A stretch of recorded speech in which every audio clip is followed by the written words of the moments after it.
Dentist ननद। गुप्ता परिवार में शादी करके पूजा बहू बनकर आई। सभी परिवार वाले पूजा को बहुत मानते थे। अरे बहू, कहाँ हो मक्खन मार के? पिताजी, मैं किचन में हूँ, नाश्ता बना रही हूँ। अरे वाह बहू, इतनी सुबह तो सूर्य भगवान भी नहीं उठे और तुमने खाना भी बना लिया। बहू हो तो ऐसी। एक मेरी नालायक औलाद सोनिया जो अभी तक सो रही है, ये नहीं कि उठकर भाभी की कोई हेल्प करा दूं। नहीं पिताजी, इतना कोई काम नहीं था जो सोनिया को जागने की जरूरत पड़े। वैसे भी कल देर रात तक वो पढ़ाई कर रही थी। ससुराल में ये पढ़ाई काम नहीं आएगी। अभी से काम सीख लेगी तो उसके लिए अच्छा है। ये सब सोनिया भी अपने कमरे में लेटे लेटे सुन लेती है। ये लो, हो गया इसका ड्रामा चालू। जानबूझ के ऐसे काम करती है ताकि बाकी सभी मुझे डांट लगाए, क्योंकि सारा काम तो ये महारानी करती है। और देखो तो कैसी भोली बन रही है ऊपर से। सोनिया को पूजा से चिढ़ होने लगी थी। सभी लोग खाने के लिए टेबल पर बैठते हैं।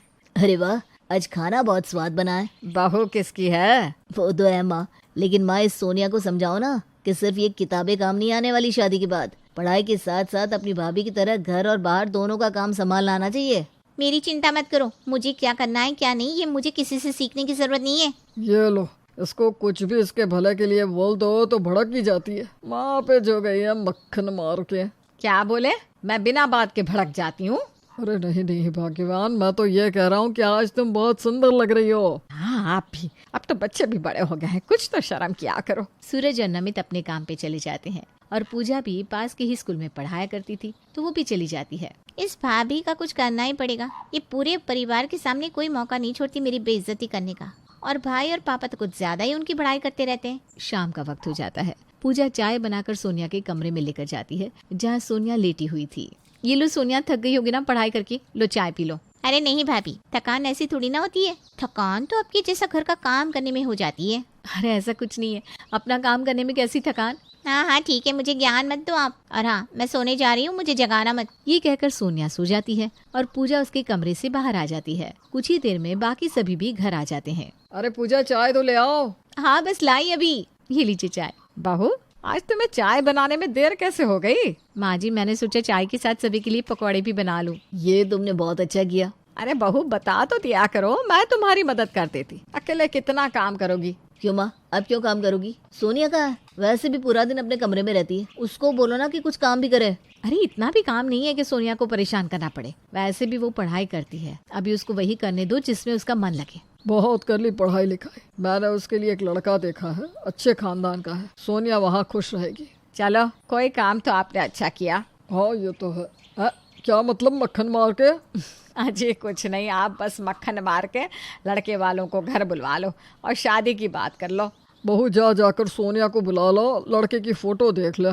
पिताजी, सोनिया अभी पढ़ाई करके सोई है, तो फोटो बाद में दिखा देंगे। अरे ये कोई टाइम है सोने का? जाओ, उसको बोलो उठ जाए और यहाँ आ जाए फौरन। पूजा जाकर सोनिया को उठाती है। सोनिया उठो ना, बाहर सब तुम्हें बुला रहे हैं। पर सोनिया नहीं उठती। तब पूजा दोबारा कहती है, सोनिया बाहर सब तुम्हारा इंतजार कर रहे हैं, थोड़ी देर के लिए आ जाओ ना। क्या है, 2 मिनट के लिए मैं लेट क्या गई? आपको हजम नहीं हो रहा है क्या जो मुझे उठाने चली आई? जाओ यहाँ से, मैं कहीं नहीं आ रही हूँ। सोनिया की कड़वी बातें सुनकर पूजा वहाँ से चली जाती है और जैसे ही कमरे के बाहर आती है, वहाँ खड़े खड़े नमित सब सुन रहा था। नमित कहता है, क्या हुआ पूजा, सोनिया उठी नहीं क्या?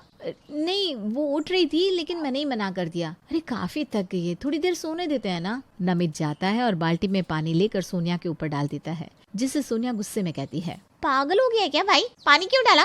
अपनी हरकतें सुधार ले। आखिर जाना तो तुझे भी ससुराल ही है, और वहाँ जाकर भी तू ऐसी बातें करेगी क्या अपने बड़ों से? अच्छा, तो भाभी ने तेरे कान भरे? अरे ये सब क्या हो रहा है? और सोनिया, तुम थोड़ा अब घर के कामों में भी अपना मन लगाओ, कल तुम्हें लड़के वाले देखने आ रहे हैं। नहीं, मुझे नहीं करनी अभी शादी, मुझे पढ़ाई करके डेंटिस्ट बनना है। बहुत हो गई तुम्हारी पढ़ाई, कुछ सीखो अपनी भाभी से। पढ़ी लिखी है और संस्कार भी है, अपने बड़ों से कैसे बात करनी है सब आता है उसे। और एक तुम हो, पढ़ाई के सिवा कुछ नहीं आता। इसलिए अब से तुम्हारी पढ़ाई बंद और शादी की तैयारी शुरू। अगले दिन लड़के वाले सूरज के घर आते हैं और सभी बात कर रहे होते हैं। तभी लड़की का पिता कहता है, भाई साहब, हमें आपकी लड़की बहुत पसंद है, जल्दी से दोनों की शादी की तैयारी कर लो आप।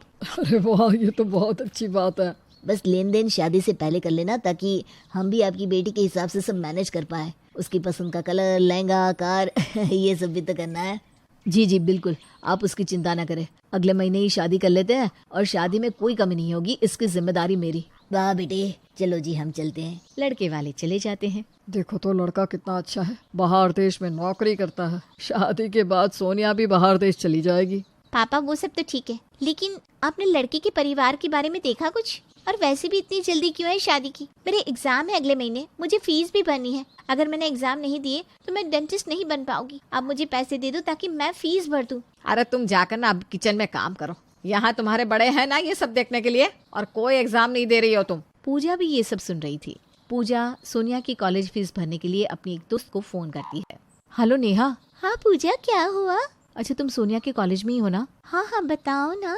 देखो मैं तुम्हें पैसे दे दूंगी, तुम बिना किसी को बोले सोनिया की एग्जाम फीस भर देना। अरे पर हुआ क्या? ऐसे छुपा के क्यों दे रही हो? सोनिया की शादी की बात चल रही है, लेकिन सोनिया को एग्जाम देना है और घर वाले किसी की भी बात नहीं सुन रहे, तो मैंने सोचा फीस भर देते हैं, क्या पता एग्जाम के बाद में मान जाए। अच्छा ठीक है, तुम मुझे तो लड़के की फोटो दिखाओ। पूजा नेहा को फोटो भेज देती है और लड़के के बारे में सारी बात बता देती है। कुछ दिन बाद पापा पैसे हो गए, सोम अंकल को देना है ना, आप बात कर लो कब देना है, मैं जाकर दे आऊंगा। किचन में खड़ी पूजा काम कर रही होती है कि तभी नेहा का फोन आता है। हेलो पूजा, तू मेरी बात ध्यान से सुन और मैं तुझे कुछ डिटेल्स दे रही हूँ, वो देख। अरे क्या हुआ, तू ऐसे क्यों बोल रही है? नेहा फोन पे पूजा को कुछ बताती है, जो सुनकर पूजा तुरंत ही डिटेल्स देखती है और जल्दी से जाकर सभी से कहती है, सुनिए जी, आपने वो पैसे अभी तक उन लोगों को दिए तो नहीं है ना? नहीं, लेकिन क्या हुआ? ये देखिए मेरी दोस्त नेहा ने भेजा है। ये लोग लड़कियों को धोखा देकर शादी करते हैं और पुलिस काफी वक्त से इन लोगों के पीछे पड़ी हुई है। ये लोग शादी से पहले दहेज के नाम पे मोटा पैसा लेकर गायब हो जाया करते थे। अच्छा हुआ हमें ये सब पहले ही मालूम हो गया। तभी वहाँ सोनिया भी आ जाती है। बेटा अब तुम्हारी शादी नहीं हो रही। अरे वाह, ये तो अच्छा हुआ। वैसे भाभी आपको तो बुरा लग रहा होगा ना कि अब मैं कुछ और वक्त इस घर में से नहीं जाऊंगी। ये तुम क्या कह रही हो? सही तो कह रही हूँ, देख रही हूँ मैं कब से मेरे पीछे पड़ी हुई है। भैया के कान भरती है तो कभी आप लोगों के, लेकिन मैं इसकी चाल में नहीं आने वाली। सोनिया लड़के वाले ठग थे, ये बात तेरी भाभी ने ही हम सबको बताई, वरना हम तो सारा पैसा देने ही जाने वाले थे। तभी दरवाजे पर दस्तक होती है और सोनिया जाकर एक लिफाफा लेकर आती है और खोल कर देखती है। क्या है इसमें? इसमें तो मेरा एग्जाम कार्ड है, लेकिन मैंने तो फीस भी नहीं भरी, तो ये कार्ड कैसे आया? मैंने अपनी दोस्त को कहकर तुम्हारी फीस भरवा दी थी। ये सुनकर सोनिया को अपनी गलती का एहसास हो जाता है और वो जाकर अपनी भाभी से माफी मांगती है। भाभी मुझे माफ कर दो, मैं आपको कितना गलत समझती थी, लेकिन आपने मेरे भले के लिए कितना कुछ किया। और कुछ वक्त बाद सोनिया डेंटिस्ट बन जाती है। सुमित के माँ बाप के गुजर जाने के बाद उसने ही अपनी बहन अंजलि को पाल पोस कर बड़ा किया था और उसे बहुत प्यार के साथ रखा था। सुमित की शादी जब नैना के साथ हुई तो कुछ ही टाइम में वो भी समझ गई कि सुमित इस दुनिया में अगर सबसे ज़्यादा किसी से प्यार करता था तो वो सिर्फ अंजलि है। उसे दोनों भाई बहन के प्यार से किसी तरह की कोई शिकायत नहीं थी। वो सुमित और अंजलि का प्यार देखकर हमेशा खुश हुआ करती थी। एक दिन जब अंजलि अपने कॉलेज से लौट कर आई तो सीधा सुमित के कमरे में पहुंची। भैया, मेरा फाइनल ईयर चल रहा है ना, मुझे लैपटॉप की बहुत ज़रूरत है, आप प्लीज़ मुझे एक लैपटॉप दिलवा दो। ठीक है अंजलि, मैं संडे को जाकर तुम्हारे लिए लैपटॉप खरीद कर लाता हूँ। देखो बहन, तुम्हें किसी भी चीज़ की ज़रूरत हो तो मुझे बता दिया करो। मैं चाहता हूँ कि तुम अच्छी जॉब करो, अपनी लाइफ में आगे बढ़ो। थैंक यू भैया, आप मुझसे कितना प्यार करते हैं ना। आपके जैसा भाई पाकर तो मेरी लाइफ वैसे ही बहुत अच्छी है। कुछ देर के बाद नैना बाजार से लौट कर आती है। अरे सुमित, मुझे ना आपको एक खुशखबरी सुनानी थी। क्या बात है नैना, तुम्हारा चेहरा देखकर तो लग रहा है कि वाकई में कोई बहुत अच्छी न्यूज़ सुनाने वाली हो। सुमित, मेरी चाचा जी का बेटा है ना, उसके बेटे की पहली बर्थडे है, बहुत बड़ी पार्टी रखी है उन लोगों ने।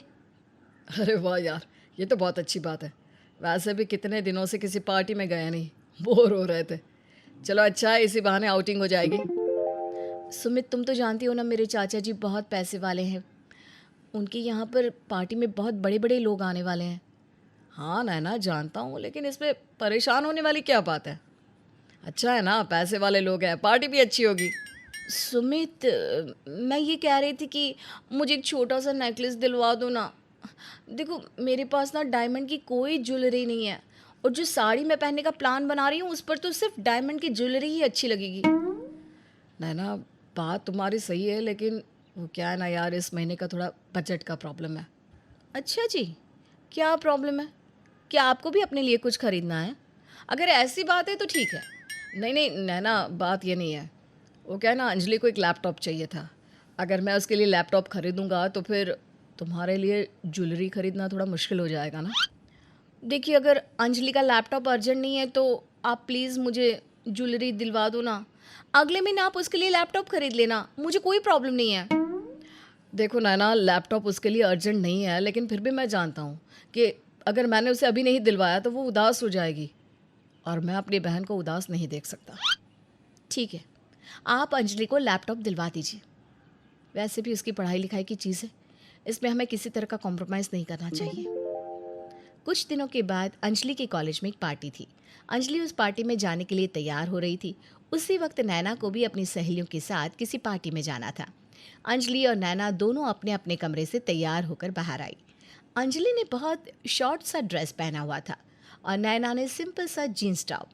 लेकिन अंजलि को छोटे कपड़ों में देखकर नैना को कुछ सही नहीं लगा। अंजलि, ये तुमने किस तरह के कपड़े पहने हैं? ये ड्रेस तो बहुत शॉर्ट है। रात के वक्त ऐसे कपड़े पहनकर पार्टी में जाना मेरे हिसाब से ठीक नहीं है। भाभी, आपने भी तो शादीशुदा होते हुए जीन्स टॉप पहने हुए हैं।